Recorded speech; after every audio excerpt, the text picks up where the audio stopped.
এক নম্বরে বিশ্ব সুন্দরী দুনিয়া না, 257টা রাষ্ট্রের ভেতরে চেহারার এই কাটিংটা সবচাইতে সুন্দর। যার ওই সমস্ত কাজ কারবার যারা করে, মানুষের চেহারা মাপ জব করিয়ে যারা এগুলো উপস্থাপন করে, তাদের বর্ণনা কি নাম বলেন তো দেখি?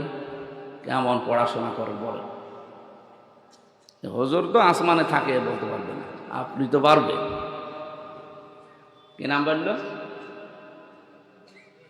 পরিমন। একটা চেহারা হইল, আমার সাথে ছিল, আমার পাশের ছেলে ছিল, আদালতে আমি বহুবার দেখা হয়েছে।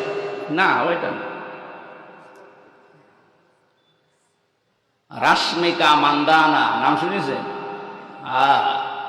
চেহারার কাটিং এ এখন পৃথিবীতে 1 নম্বরে আছে। এই মহিলার দিকে একটু আল্লাহর নাম নিয়ে তাকাবেন, দেখেন তো কি সুন্দর করে আল্লাহ তারে বানিয়েছে। এর চাইতে তাহলে শতগুণে সুন্দরী ছিল আমাদের আদি মাতা হযরতে হাওয়া আলাইহিস সালাম।